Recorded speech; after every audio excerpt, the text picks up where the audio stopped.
Here's before. You can hear the squeaking. I don't know if you can hear that, but it's squeaking.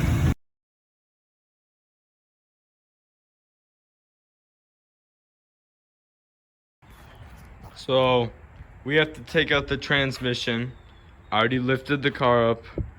My stepdad made these blocks just with wood, and we have them on jack stands in the back, but we just have them under the wheel. To take out the transmission, you're gonna need about 20 to 24 inches of space. As you can see, this is measured at 24. We have more than 24 everywhere, so we're good. Now you can just use jack stands, but regular 3-ton ones won't work, so you're gonna have to buy some bigger ones. So this is the cheapest and best solution for us. We do have jack stands in the back. So next, you're gonna wanna pop the hood, disconnect our negative battery terminal. Now make sure you have that off and make sure you tuck it away so it's not touching. Next, you wanna carefully get into the car, make sure the car's in neutral, and just take off the shifter. Now you just want to pry this off. It should just come right up and off. Took a little bit, but you just want to make sure you get this cover off too and set that aside. Next, you want to undo these 2 bolts holding on the shifter. Once you get the rod off, or the shaft, you want to get these 4 bolts. Get some gun in there. Those 4 bolts. And then you got those 4 bolts out, things should just come right off. Now I would suggest having a piece of cardboard or a table to set all your parts aside, and make sure you put those bolts with that so you can remember. Next, your car should still be in neutral. You want to get these 4 bolts right there. Once you knock all those off, this should just come up just like that.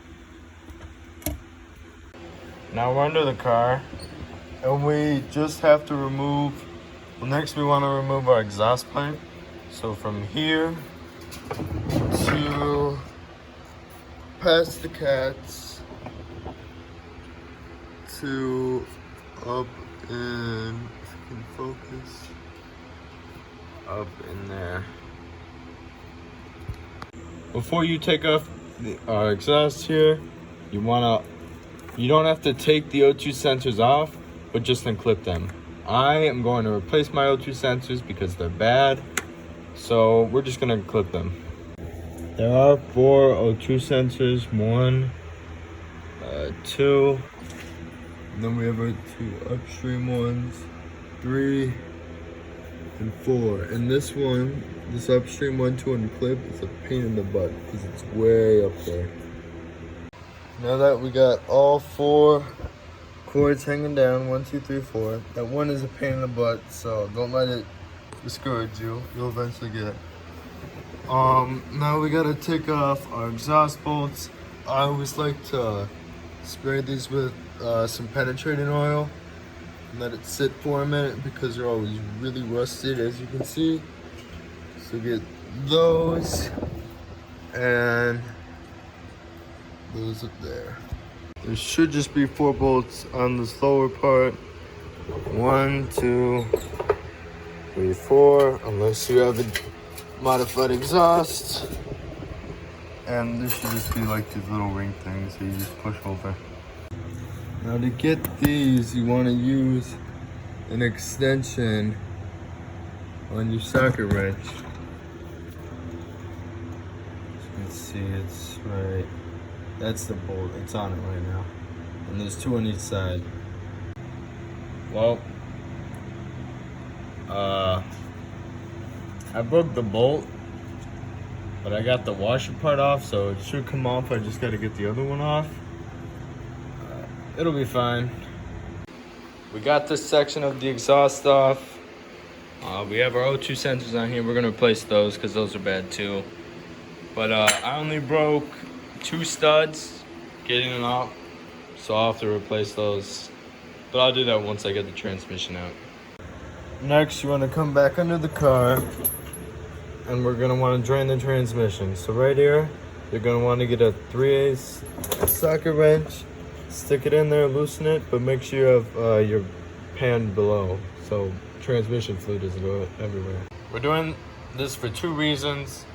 One, so the transmission is lighter when we take it out, and two, so transmission fluid doesn't spew out where our drive shaft is. Once it's drained, put the plug back in, but don't tighten it too much because you don't want to strip out the thing here. Next, we're gonna have to take off the drive shaft, so make sure you're in neutral and you have the parking brake down. Now your parking brake should be back on, and you want to get a 12-point wrench on the end of these, and if they're stuck, I'd recommend using heat or a flame to loosen it up. After you unbolt those 4 bolts, you want to pull. The drive shaft is just slid in there, so you want to pull it out. If you didn't drain the transmission fluid before, some will leak out and some still drip inside the pan here. But what you want to do, you want to get a rubber band and like a lunch bag or something, just put it on the end of that. Next, we have to take off the starter. So here's your first bolt here. It's hard to show you, but there's a bolt above the starter that you got to get, and you're gonna need a long extension. Right now, I'm in the front of the car and right through here to get to starter. There's one more bolt on top of the starter.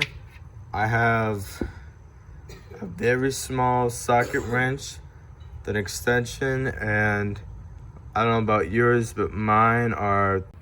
Once you get that last one is a pain in the ass, so don't be discouraged, but you'll eventually get it.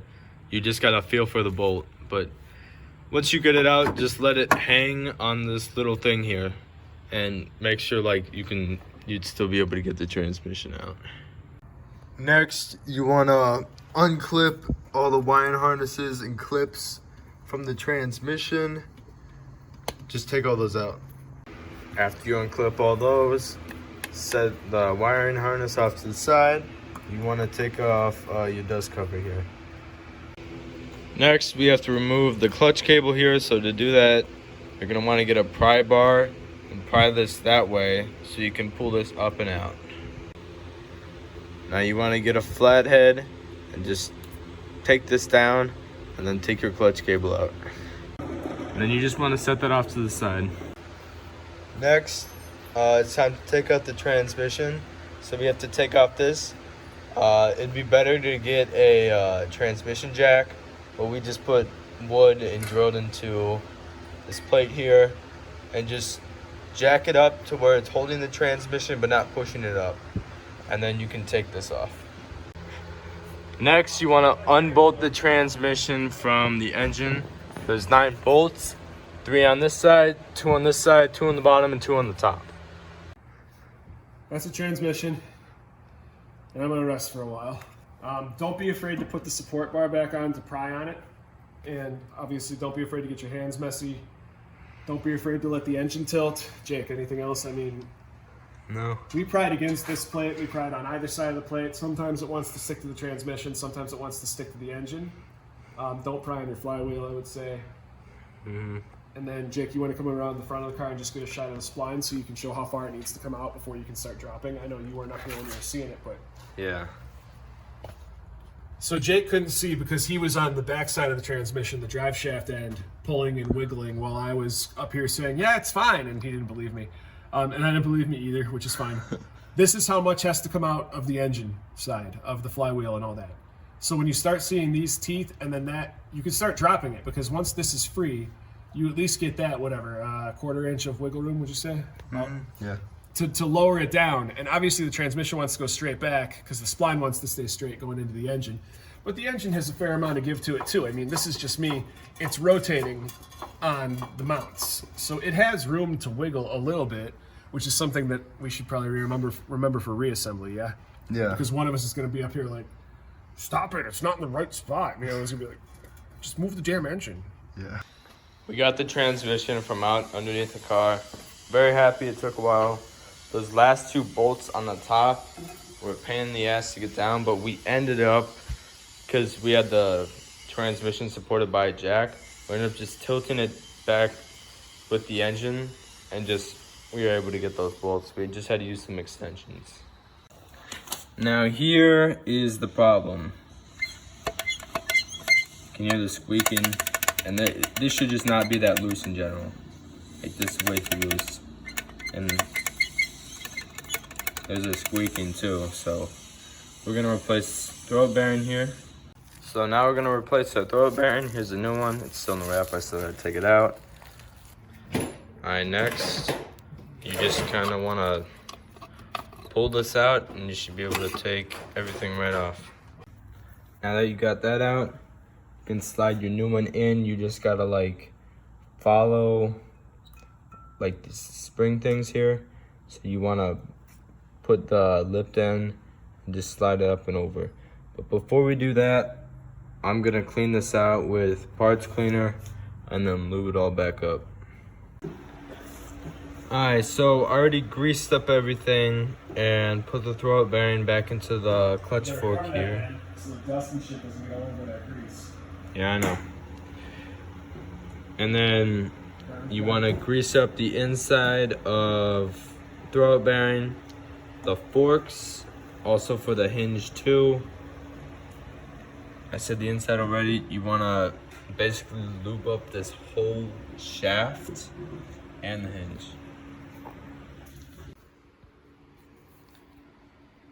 Now we got it back on. As you can see, slide it nice and easily. No play.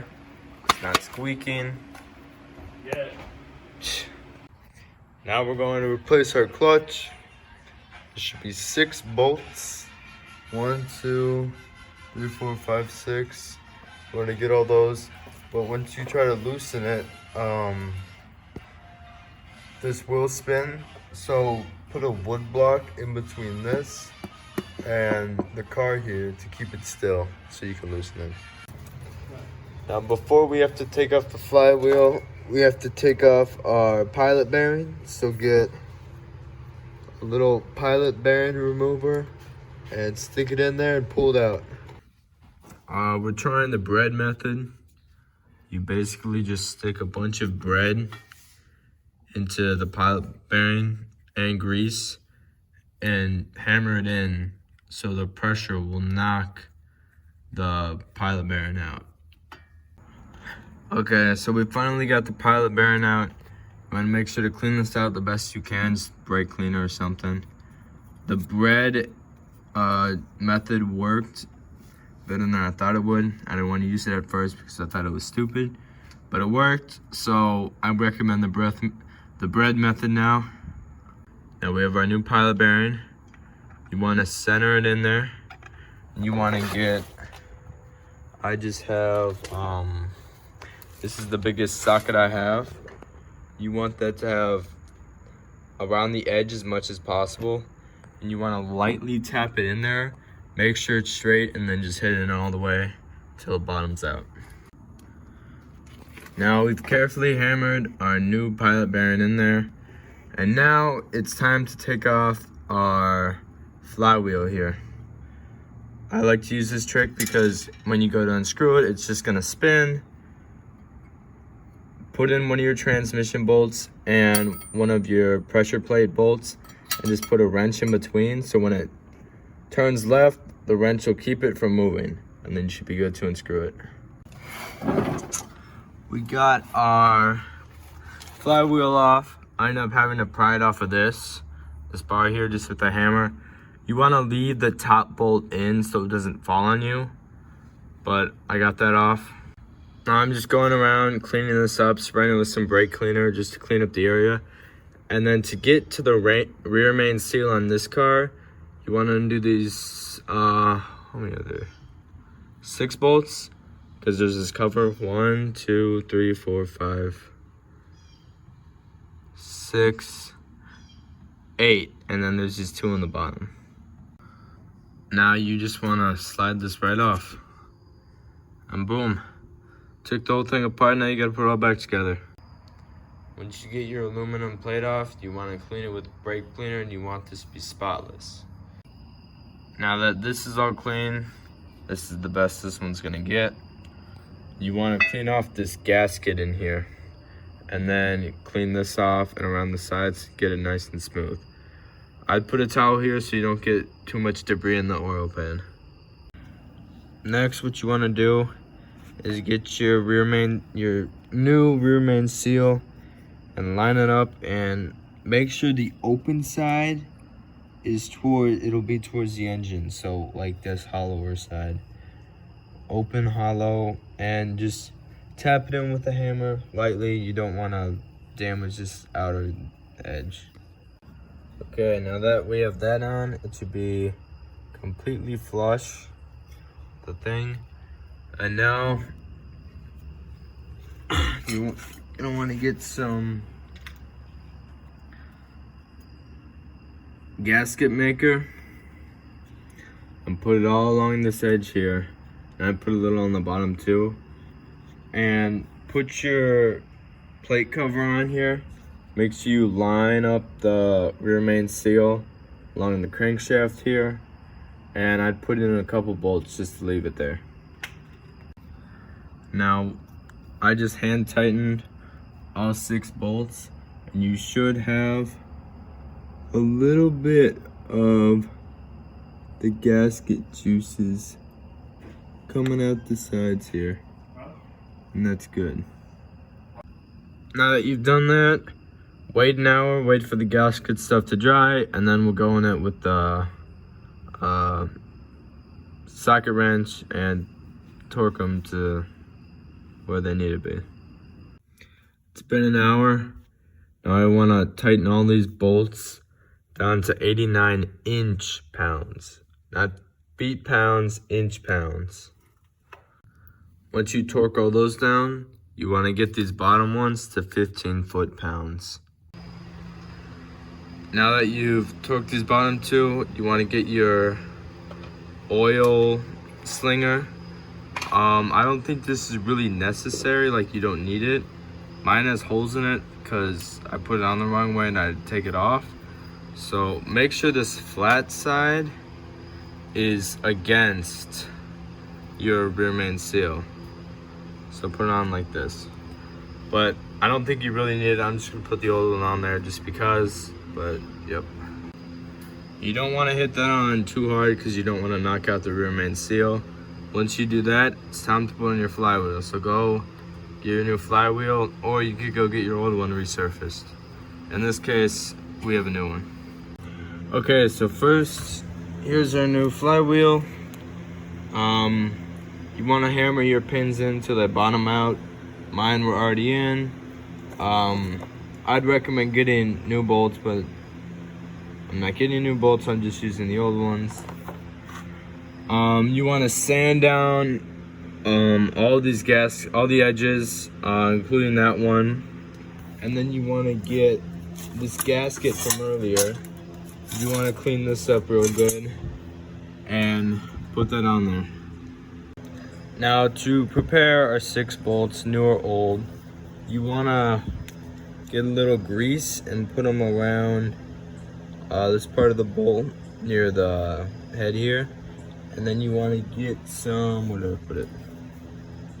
Some thread locker, and just put a little glob on the threads, and then your bolts should be good. Now that your bolts are all prepped, you want to get your flywheel and turn it till it's on the crankshaft. Once I twisted that on, I just hand tighten all these bolts. We're gonna want to use the wrench method, like put a pressure plate bolt in there and a transmission bolt somewhere in here, and like put a wrench in between just to keep it still. You want to keep turning this till all the holes line up. At first, all of them weren't lining up, and I was like having a stroke. I was like, is this not the right part? But it was. You just have to keep turning unless you bought the wrong part. But in my scenario, we're good. Now you want to tighten all the bolts down to 64 foot-pounds. You also want to make sure you're going in a crisscross pattern when you're doing this. Now that you've installed your flywheel, it's time for our clutch. So this is new, so I'm gonna have to open that. You want to clean this surface off. Hopefully that's not too big of a deal, but clean this off. Now that that's all cleaned off, you want to put our clutch plate on top. Make sure the part that sticks out is in the pressure plate, and you just want to put your clutch alignment tool in there for now, and let's go put it on the flywheel. You do want to just clean off our surface of our flywheel just with some brake cleaner, and also put some thread lock on your bolts and get those ready to go. Now you can use like a white Sharpie and mark this, but as you can see, our adjustment tool has this little thing on the top there that we're just going to use. Alright, now you want to keep your marker up towards the top and just stick this into your throwout bearing. This part is popping up because this is what we're going to look at, and then the pressure plate's going to go on this. So just stick that in there and it should hold. And then it should look something like this.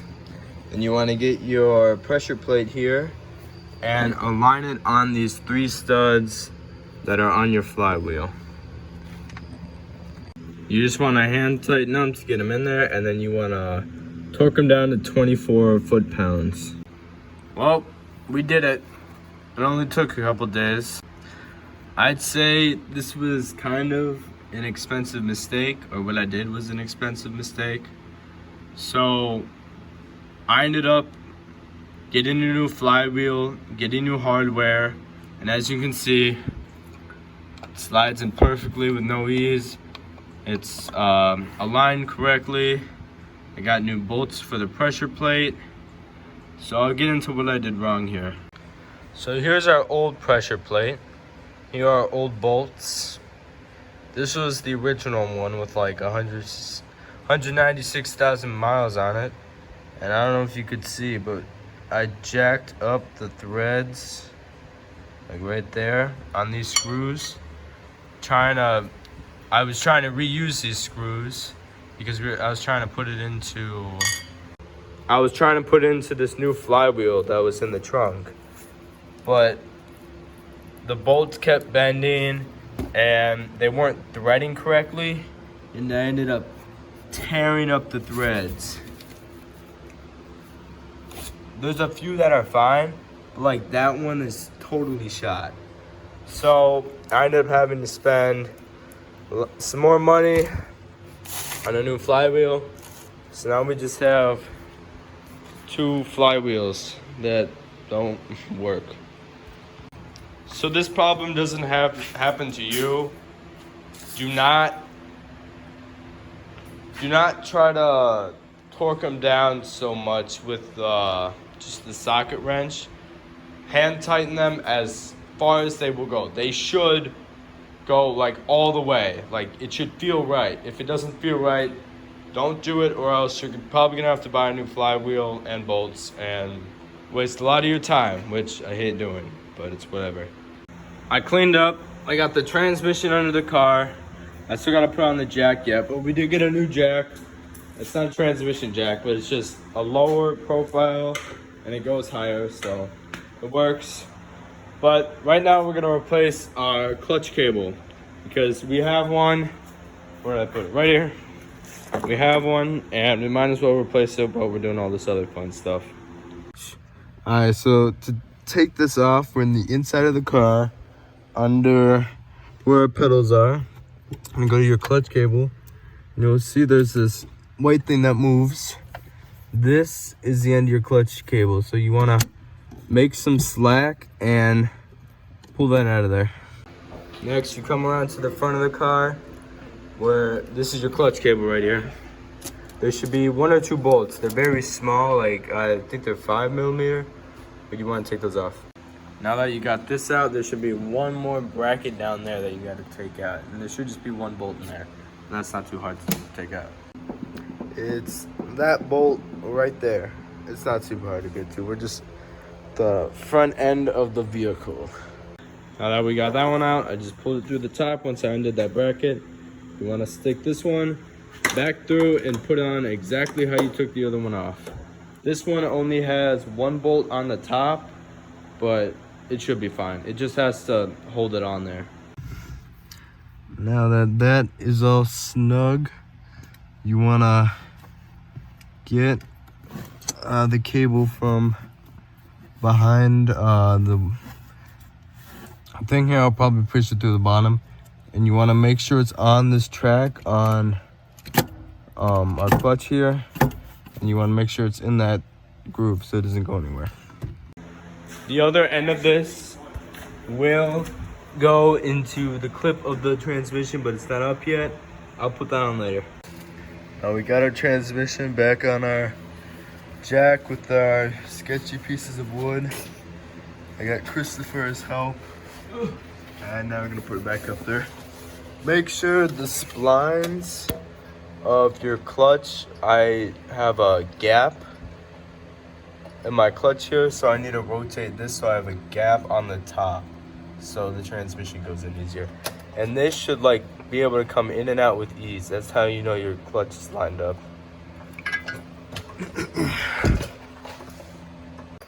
Well, I did a lot of stuff without recording, but we put the transmission back in. All these bolts should be to 45 foot-pounds.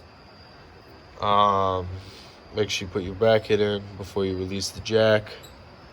Then you put in the drive shaft. There's 4 bolts. Put your foot on the brake or use the parking brake to tighten those to 90 foot-pound. And then put your starter back in.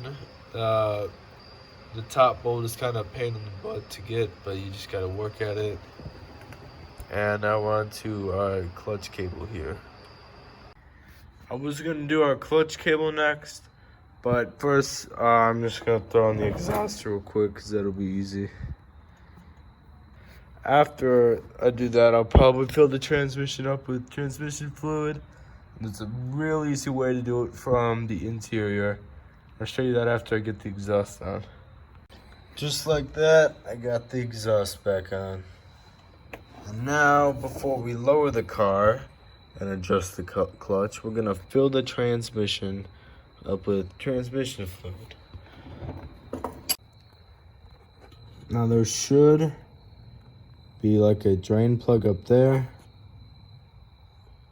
In my case, it's right there on the passenger side. It does say fill right there. You want to take that out. So let me just do that real quick. Now we come up to our top here. You want to put a funnel down in here and fill this up with the right transmission fluid. Well, I guess I should have looked up how much this transmission needed before I went out, because this takes 5 quarts and I only had a gallon, so I need another quart, and it's already late, so O'Reilly's and all the other places are closed. So that's just annoying. So I have to wait a day now. This is the reality of working on a car. Now that you filled it up, it's just oozing out right now. I do get that other quart from O'Reilly's, and now we're just gonna put the shifter back together exactly how we took it off. So just put this in here. Now that you got your shifter back in, go back to the bottom and make sure you screw in that fill line plug so nothing leaks out. And when you're putting that back in, you want to make sure you don't tighten it too much so it doesn't strip out the aluminum threading in there. And we're back under the car, but outside. And so we got pressure plate in there, throw bearing. You want to push this so it's touching it. Then you want to weave this through here and thread that on. Now you want to tighten this down to where there's no play in the clutch fork at all. As you can see, it's not moving. And the throwout bearing should be touching all the fingers in there. Now you want to get your lock nut and just put it on the end of that, and that helps this not to move, so it doesn't move. Now that you got both those nuts on, should be no play in the clutch fork at all. You want to put on your dust cover and then take it for a test run. We have the hood off because we thought we needed it off, but we didn't, so we're gonna test drive it like this. And let's hope it starts. We're in the car, we got the hood off. I mean, I've run through all the gears and it is beautiful. I stalled the first time I did it because new clutch. But yeah, you just gotta break it in. So drive normally for like 100 miles or so until it feels more right. And then you can start doing the fun stuff like pools, burnouts, donuts. This first 100 miles is gonna suck for me, but here we are. Here she is. I've been driving my car around for a week now. Well, not a week, like a day. Nothing is broke yet. And I mean, it's been going great. I'm really mad because when I drove around without the hold on for a bit, and I got onto the highway, and I have this little hood delete plastic piece, and it flew off and broke in half. So I gotta buy another one, and it's a stupid amount of money. But there you go. That's how you fix your transmission and take it out. I don't know how I did this, but I just kind of did it. If I did it, you can too.